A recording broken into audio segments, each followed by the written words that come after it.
This was the moment when we began to provide care for the sick. This was the moment when the rise of the oceans began to slow and our planet began to heal. It's no news that politics is a dark game, and the secrets Tucker Carlson just revealed about Barack Obama have proven that. Tucker Carlson has made allegations against Obama of criminal offenses the former US president supposedly committed 2 years ago. Just ask the obvious question, what was Obama like? In fact, is it your sense that that's who Obama is, just transactional, or that he's bisexual, or like, what is this? It definitely wasn't Barack's first. Not only did Tucker get support from someone with a well-known criminal record to back his claims, but he's still intent on turning the world against Obama. To make matters worse, Barack Obama isn't the only US president with an issue with the law. What were the shocking secrets Tucker leaked that, if proven with more evidence, could end Barack's positive reputation? And who is the second US president on the verge of being imprisoned? Keep watching as we reveal what has happened behind the scenes of federal operations over the past few months. Tucker Carlson exposed Barack Obama's corruption. The feud between Tucker Carlson and Barack Obama all started in September 2022 when Tucker ran a popular show on Fox News with millions of viewers. But in April, he was suddenly fired without an apparent reason given by Fox. Carlson believes it was because of the media company's settlement with Dominion Voting Systems, but both Fox and Dominion deny any connection between his firing and the settlement. Even with the humiliation, Carlson quickly started a new show on X, formerly Twitter, called Tucker on Twitter. By mid-2023, he started using cheap tactics to stay relevant, and you'll be disappointed by them. He would invite controversial guests on his show just to boost ratings. Although everything about Carlson is distasteful, he reached a new low in September 2023. In a desperate attempt for attention, he interviewed a man named Larry Sinclair, who made outrageous claims about having taken drugs and having sexual encounters with Barack Obama while the former president was working in the Illinois government before his rise to power. I had given Barack $250 to pay for, I start putting a line on a CD trip to snort, and next thing I know he's got a little pipe and he's smoking. Sinclair has claimed that he was not the only person who had drug-related activities with Obama, but unfortunately, there are no other supporters to back his claim because of the alleged murders orchestrated by Obama's campaign. Sinclair, who already has a well-known criminal background and seems to specialize in deceitful activities, has been standing on these allegations for about 15 years. Despite numerous news outlets dedicating substantial resources to investigating these claims, no one has ever been able to substantiate them. It is pretty confusing that while Sinclair says that Obama was involved in drug use and engaging in sexual activities at the Comfort Inn in Chicago, I had given Barack $250 to pay for coke, I start putting a line on a CD try, no one else seems to know about these events or illegal activities at all. This is also particularly strange considering that, during the time in question, Obama held a public position as an Illinois politician. Until now, these claims are still unverifiable because of the alleged murder of all witnesses or simply because the entire claim is just utter nonsense. Americans have had no choice but to believe the latter is the case, seeing as there is no evidence to support his claim. It makes you wonder what the reason behind Carlson bringing up a discredited conspiracy theory about Obama was. Did he find some new evidence that supported Sinclair's claims, or was there even any newly discovered proof? Actually, no, that's not the case. Carlson just wanted to spend 40 minutes being racist, homophobic, and attempting to humiliate Obama. The segment, which was shown on the night of September 4 last year, contained subtle racist remarks. For instance, Carlson claimed that nobody could pronounce Obama's name, even though it is actually effortless to pronounce, and thinly veiled homophobia. Carlson made sure to show his audience that he firmly identified as heterosexual and that he would physically harm any man who made advances toward him. After the interview, Twitter was filled with conservative individuals sharing homophobic jokes about Obama. If you think about it, Carlson himself didn't really seem to believe the things he was talking about. He wasn't saying that the claims were valid, but he thought they were believable. But it's doubtful that he genuinely thought so. The broadcast wasn't convincing at all. The only thing that Carlson could say in favor of Sinclair's credibility was that a known fraudster was willing to swear under oath that what he said was true. In the so-called interview, Carlson didn't question Sinclair or ask for proof. He mainly focused on scandalous details and made surprised facial expressions. He repeatedly kept saying the words, interesting and amazing, yet it's questionable whether anyone else found the segment intriguing and extraordinary. The interview wasn't just silly, it was uninteresting, the stories of delusional people usually are. Elon Musk, who sometimes talks about conspiracy theories, was even surprised by the interview. He said on Twitter that Sinclair's claims need to be proven with real evidence, not just words from someone with a questionable past. Musk basically said that the whole thing was not looking good for Sinclair and could be harmful. The real issue is not about Obama, but how Carlson and Twitter have gone downhill. Carlson no longer acts like a journalist and instead tries to provoke people. Twitter used to be a good place for news, but now it's full of false information. While all this was happening, Obama was unbothered and busy writing books, kite surfing, and simply enjoying his life. Carlson may have wanted to embarrass Obama, but he embarrassed himself. As if all that drama wasn't enough, Tucker Carlson isn't the only one who has ever leaked secrets about President Obama. Keep watching because things just got even more interesting. Associated Press versus the Obama administration.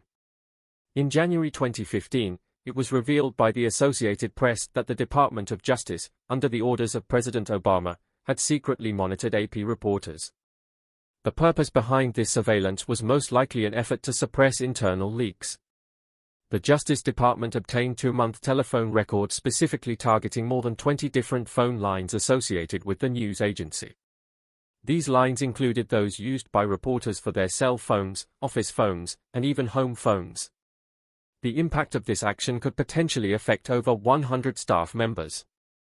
The AP President and Chief Executive Officer, Gary Pewitt, strongly condemned this action, referring to it as a massive and unprecedented intrusion.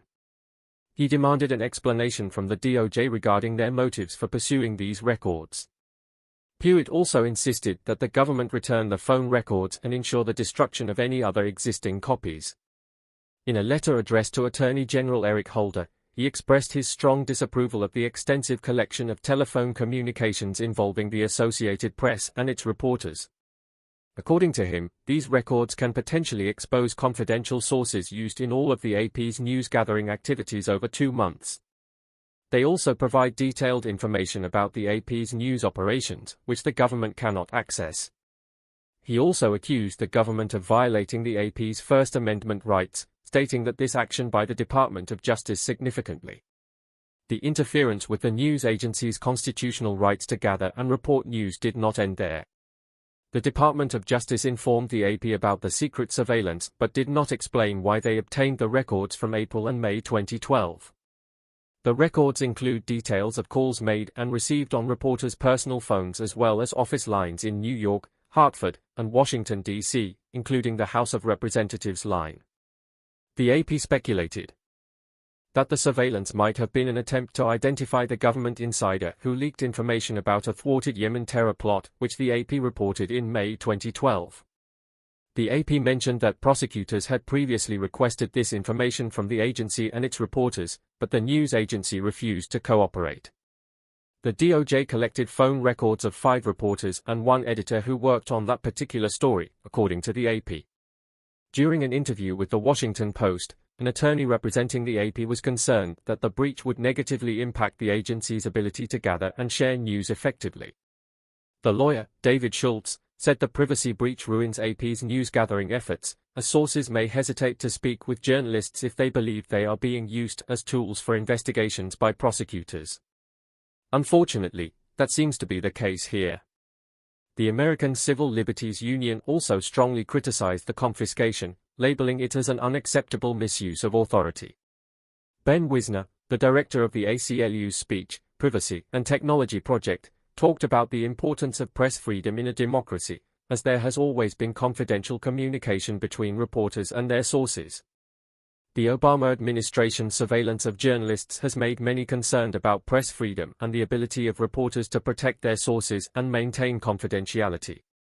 The Associated Press has demanded transparency, the recovery of their phone records, and adherence to journalistic principles.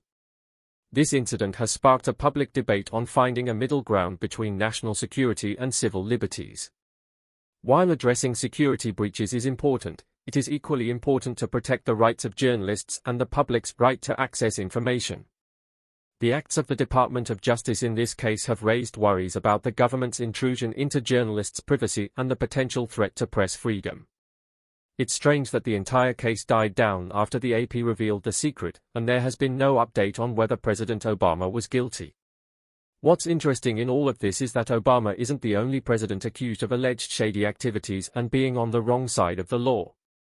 Even current President Joe Biden has had quite a lot to worry about regarding his reputation, and you won't believe the news he's in.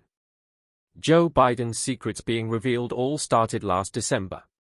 He deceived Americans by claiming he had no contact with his family's foreign business partners, but the truth certainly cannot be hidden in bank records.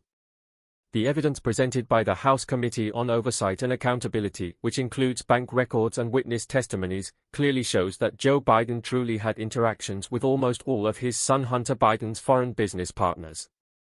The president had phone conversations, attended dinners and meetings, and even had coffee with these people.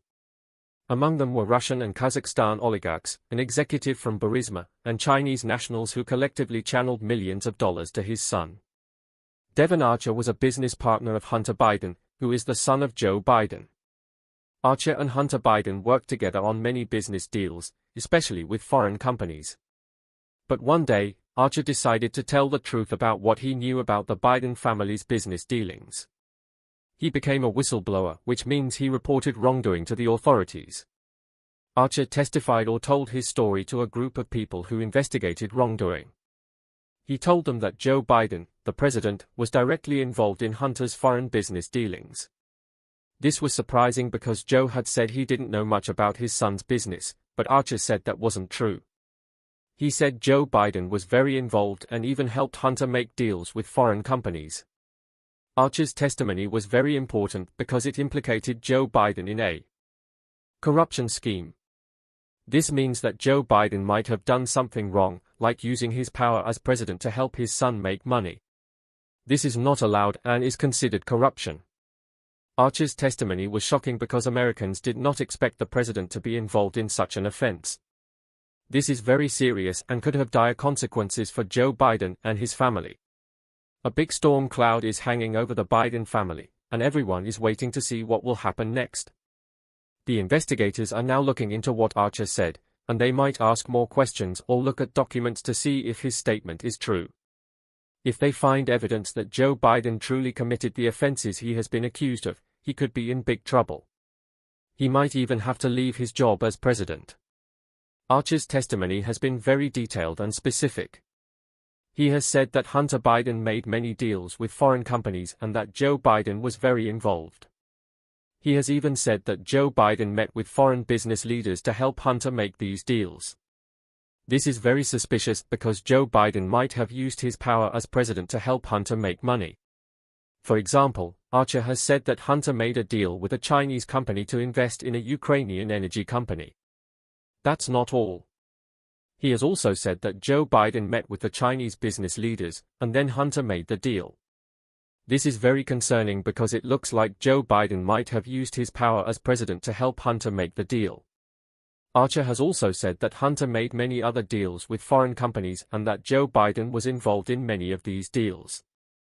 He has said that Hunter even made a deal with a Russian company and that Joe Biden met with the Russian business leaders to help Hunter make the deal. This is very suspicious because the Biden family might have been involved in a corruption scheme. Archer's testimony has caused a big stir, and many people are now investigating the Biden family's business dealings. They are looking at documents and emails, and they are even talking to other people who might have information. This could have big consequences for the Biden family. If the Biden family is found to have been involved in corruption, they could face severe penalties, like fines or even jail time. If you think it's far-fetched, there are literal proofs of his corruption. The Devon Archer and Joe Biden drama continues. Devon Archer mentioned that he knew of at least 20 occasions when then Vice President Biden had conversations on speakerphone with Hunter Biden's foreign business partners. The Democrats want people to think these calls with then Vice President Biden were just about casual topics like the weather. In February 2014, then Vice President Joe Biden had a meal with wealthy individuals from Russia and Kazakhstan who sent millions of dollars to Hunter Biden and his business partners. In April 2015, then Vice President Biden ate with Hunter Biden's foreign business partners, including Vadim Pozharsky from the Ukrainian company Burisma. At that time, Burisma was under investigation by Ukrainian Prosecutor General Viktor Shokin for corrupt practices. Then, the former Vice President Biden had a meeting over coffee with Jonathan Lee, who is a business associate of Hunter Biden in China. During this meeting, Vice President Biden also took the time to write a letter of recommendation for Lee's daughter, showing his support and willingness to help. Moving forward to 2015, Vice President Biden hosted a gathering at his official residence for Hunter Biden, Devon Archer, and other individuals involved in business ventures. The main topic of discussion during this gathering was the selection of a new leader for the United Nations. Interestingly, a government official from Kazakhstan who had a keen interest in securing the UN position attended both dinners at Café Milano alongside Vice President Biden. It is worth noting that during this time, Vice President Biden used the pseudonym Robert L. Peters to maintain confidentiality. In 2016, Vice President Biden's staff informed him about a call with the President of Ukraine, Petro Poroshenko. What makes this even more intriguing is that Hunter Biden, who was serving on the board of the Ukrainian company Burisma, was copied on the official email regarding this call. On December 4, 2015, Eric Sharon, a business partner of Biden, sent an email to Kate Bingfield, who worked in the vice president's office. The email contained suggested quotes to be used in response to media inquiries about Hunter Biden's involvement with Burisma, a Ukraine-based company that deals with energy. Later that same day, Kate Bingfield replied to Eric Sharon, mentioning that the vice president had approved the quotes. After a meeting of the board of directors of Burisma in Dubai on the evening of December 4, 2015, Hunter Biden reportedly made a call to Washington, D.C. According to Devon Archer, this call discussed the pressure that Burisma had requested Hunter Biden to help alleviate. In May 2017, James Geiler, who was associated with the Biden family, emailed Hunter Biden and other associates. The email was about splitting the profits from their business deal with CFC, a company linked to the Chinese Communist Party. In the email, Geiler mentioned that Joe Biden would be entitled to 10% of the profits. Tony Bobulinski, a former associate of the Biden family, has verified this information. It gets more serious. On May 20, 2017, James Geiler informed Tony Bobulinski, another business associate, that it would be best not to mention Joe's involvement unless they were speaking face-to-face. James acknowledged that Tony was already aware of this but emphasized that they needed to be cautious due to others being overly suspicious. In an email dated September 21, 2017, Hunter Biden stated that Joe Biden was his business partner and even provided Joe Biden's personal cell phone number for verification if the recipient required it. Correspondence also revealed that Hunter Biden, CFC officials, and Joe Biden intended to share office spaces under the name of Hudson West CFC Biden Foundation.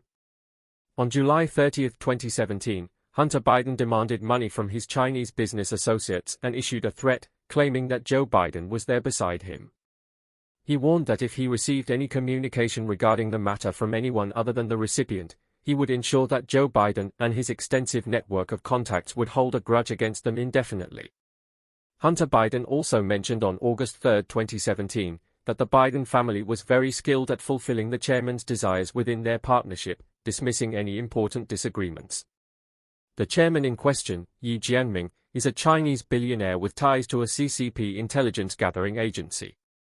Yi said that CFC China aimed to have overseas resources and contribute to the national strategy. During an interview with the FBI in December 2020, Rob Walker disclosed that Joe Biden, while serving as vice president, attended a meeting organized by CFC. It was revealed that Vice President Biden permitted his son, Hunter Biden, to accompany him on Air Force Two during official trips to conduct business globally. This arrangement allowed the Biden family to benefit financially from selling a product known as the brand in at least 15 different countries. Shockingly, Hunter Biden's business associates were reported to have visited the White House on over 80 occasions while Joe Biden held the position of vice president. In February 2014, a report emerged stating that then Vice President Biden met with two of Hunter's business associates from Mexico at the White House. This meeting raised eyebrows and sparked concerns about potential conflicts of interest. Another report from October 2015 revealed that Hunter Biden arranged a video call between his father and his Mexican business partners. The following month, then Vice President Biden hosted these Mexican business partners along with a Biden associate named Jeff Cooper at his official residence.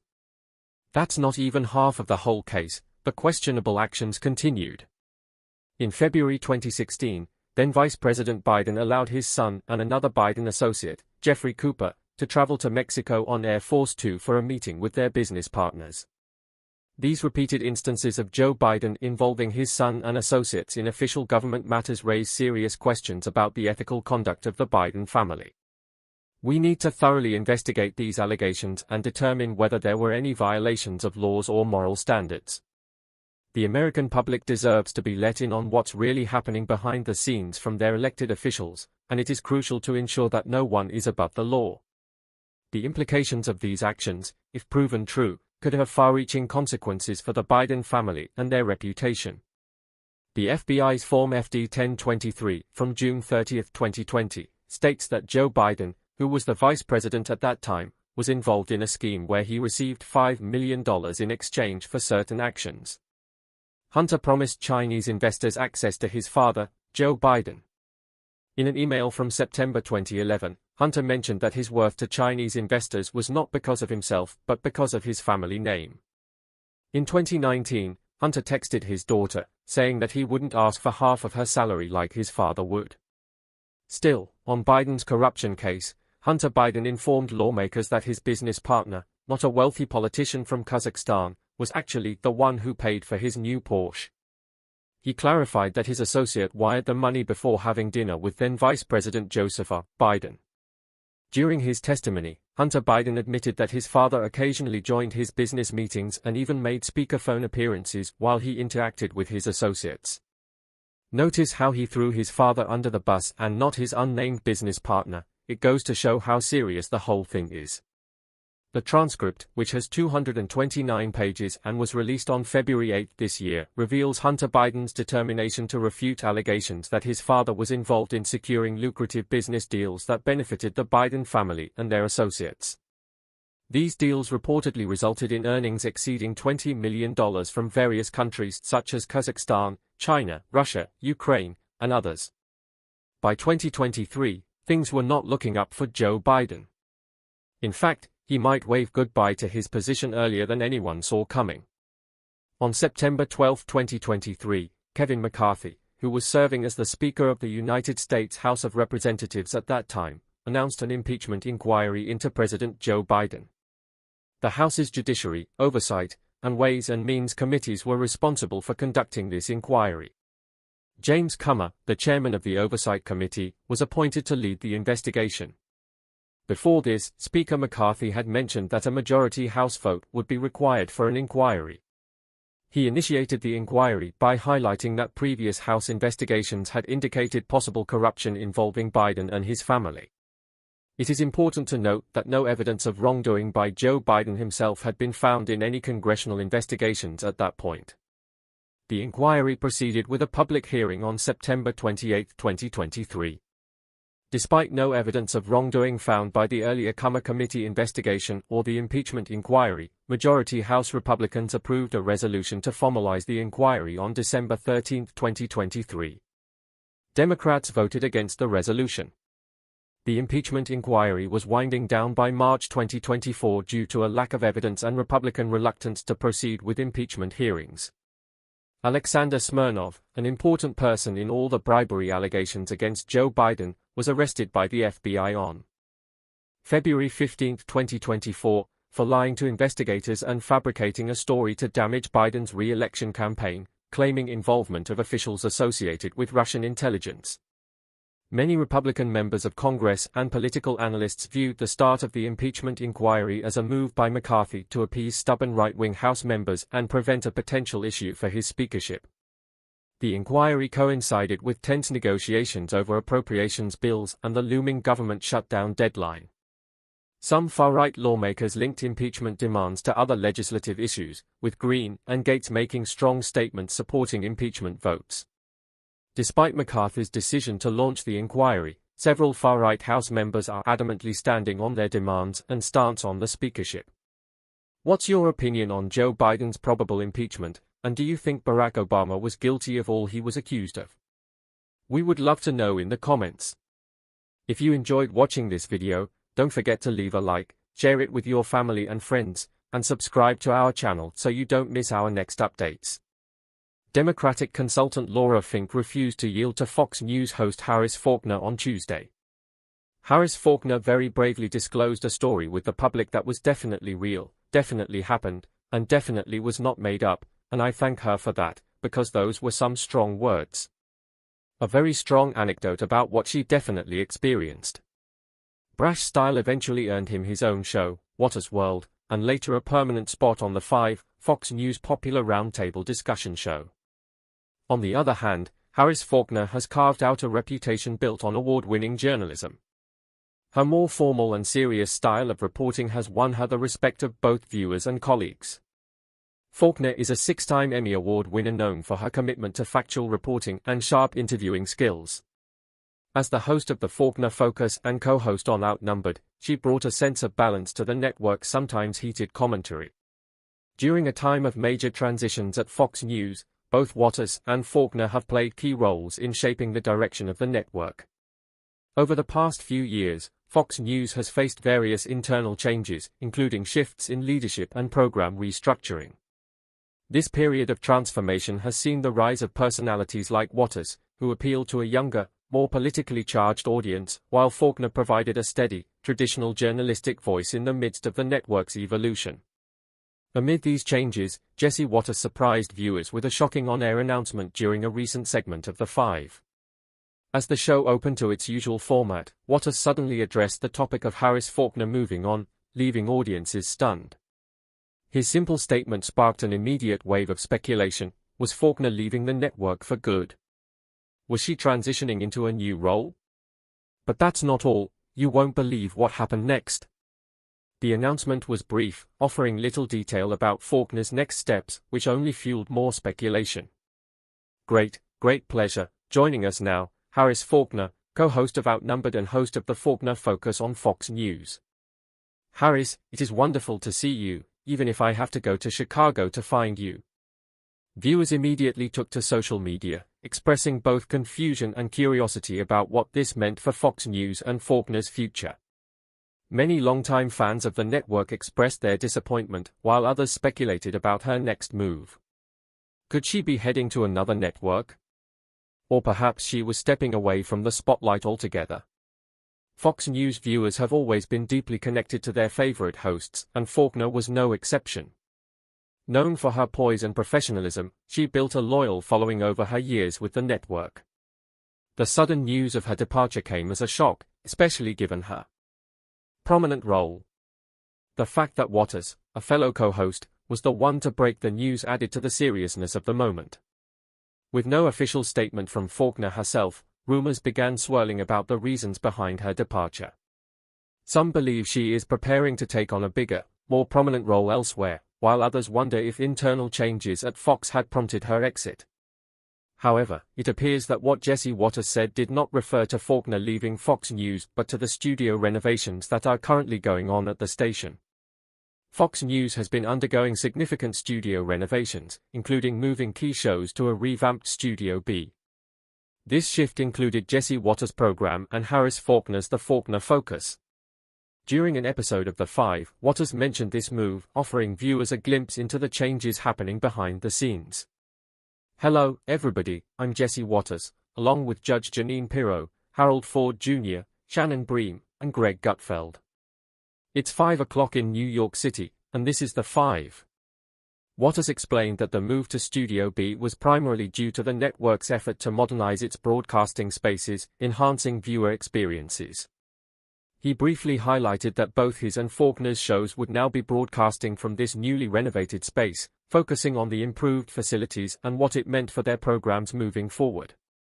While the announcement was largely centered around the logistics of the move, Waters' tone sparked some speculation. Though he didn't directly state anything about Faulkner's future, some fans wondered if there were hints about potential changes in Faulkner's role at Fox News.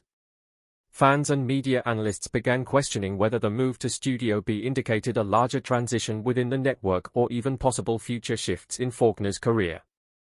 However, Waters did not directly address any potential departure or change in Faulkner's hosting duties on the Faulkner Focus. To this point, no official statements have been made regarding any changes to Faulkner's role beyond the move to the new studio. As of now, it appears that the shift is purely a logistical one tied to the broader renovations at Fox News. On our first day in Studio F here at Fox News headquarters, we got a gorgeous brand new set, and we're sitting around, guess what, a brand new table as well, ready to kick off our first discussion. Rather than any significant changes to the network's lineup or Faulkner's future with the channel, the move appears to be part of Fox News' efforts to enhance its broadcasting environment. Given Faulkner's high-profile position at the network, any changes to her role would have a notable impact on Fox News. As the host of the Faulkner Focus and co-host of Outnumbered, Faulkner has been a key figure in the network's daytime programming. Her hard-hitting interviews and news analysis have made her a respected voice in political journalism, and any shift in her position could signify broader changes at the network. The move to Studio B comes at a time when Fox News is actively realigning its programming to cater to shifting viewer preferences. In recent years, cable news networks have faced increased competition from digital platforms and streaming services, forcing them to evolve their content and delivery methods. At the moment, all signs point to Faulkner continuing her roles on the Faulkner Focus and Outnumbered. Still, the shift to Studio B highlights the ongoing evolution of Fox News, both in terms of its physical space and its programming strategy.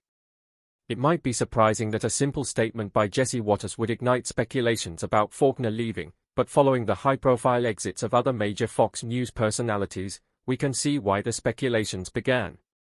Longtime Fox News host Tucker Carlson is parting ways with the network, his last day hosting Tucker Carlson Tonight. There have been departures like those of Megyn Kelly in 2017 and Shepard Smith in 2019, which set a precedent for speculation whenever a major Fox News figure became less visible or made vague comments about their future. So, I'll be leaving Fox News at the week's end. Recently, I asked the company to allow me to leave Fox News. The media industry is no stranger to these kinds of rumors, especially when they involve well-known personalities like Faulkner. With her prominence on the network, it's no surprise that people began to wonder if she would be the next to leave. However, unlike some of her peers, Faulkner has remained tight-lipped about the rumors, neither confirming nor denying them directly. This silence has only fueled more speculation, as some viewers and insiders interpret it as a sign that she might be considering her options. Harris Faulkner's career at Fox News has been nothing short of remarkable. Since joining the network in 2005, she has risen to become one of its most respected and recognizable faces. With her journalistic expertise, Faulkner has covered some of the most significant political and national events of the past 2 decades. Her ability to deliver news with both authority and grace has earned her numerous accolades, including 6 Emmy Awards.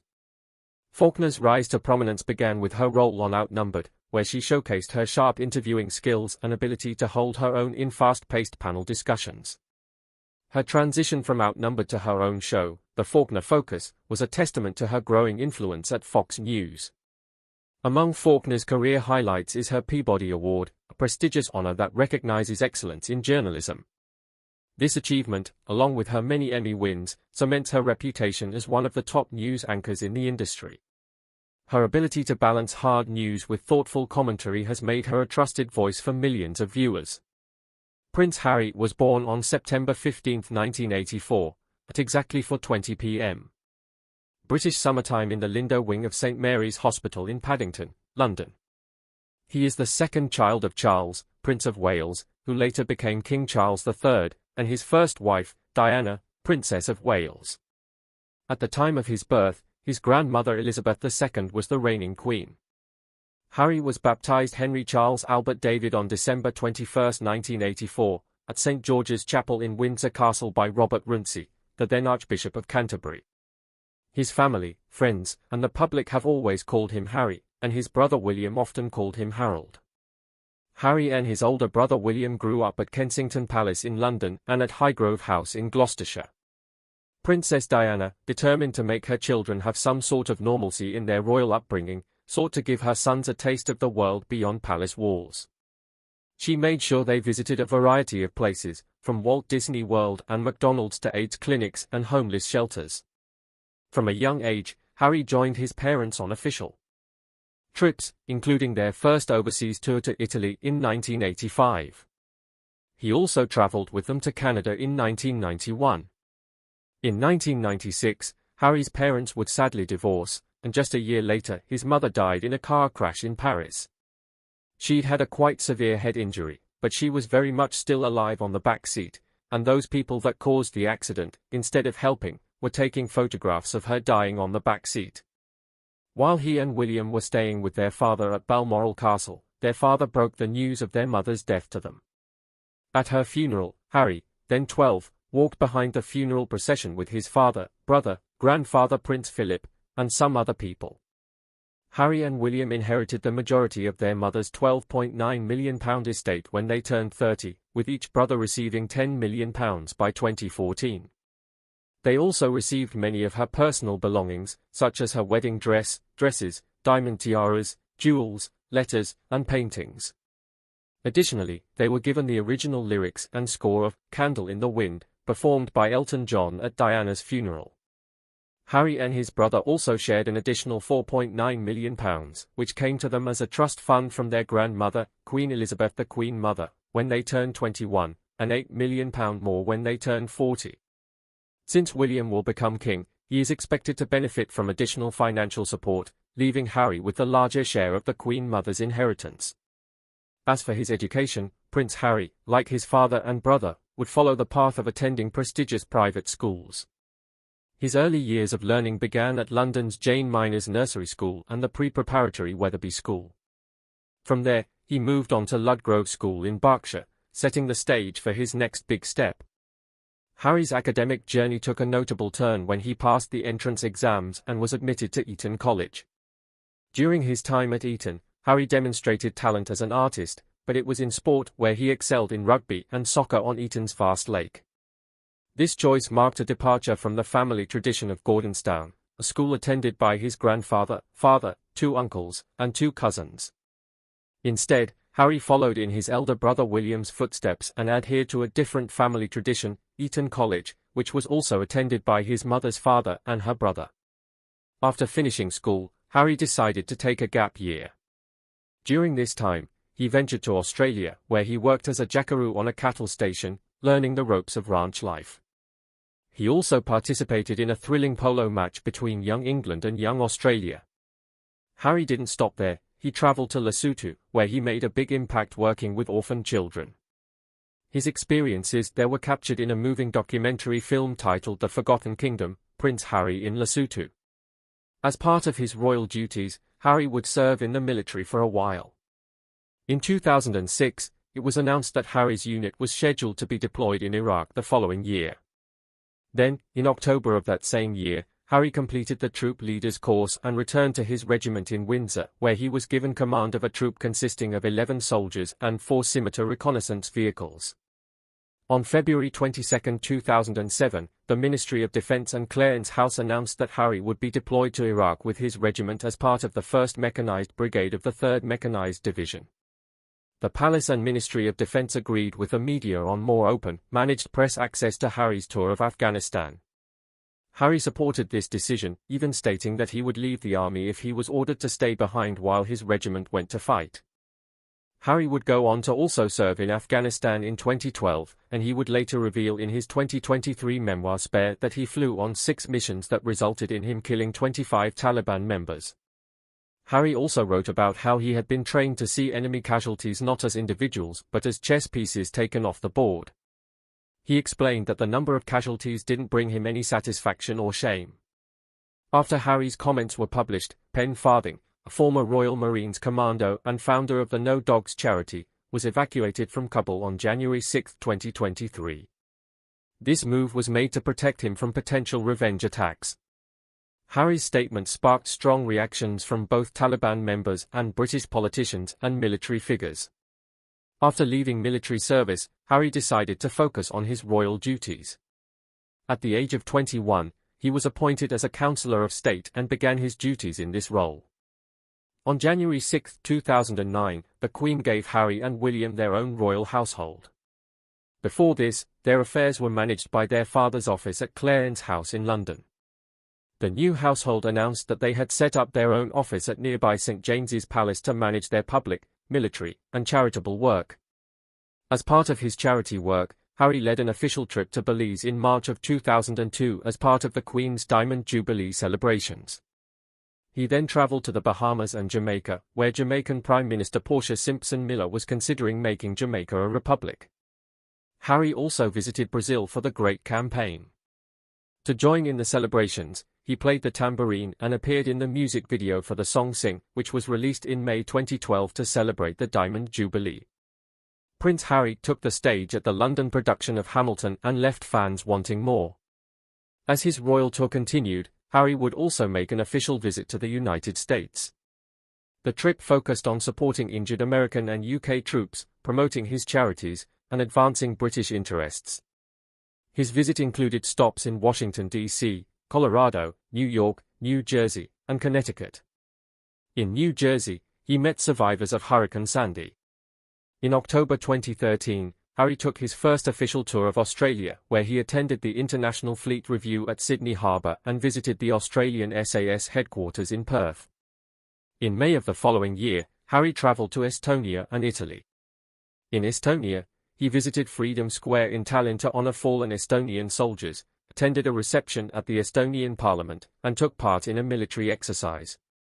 While he was in Italy, he commemorated the 70th anniversary of the battles at Monte Cassino, where Polish, Commonwealth, and British troops fought.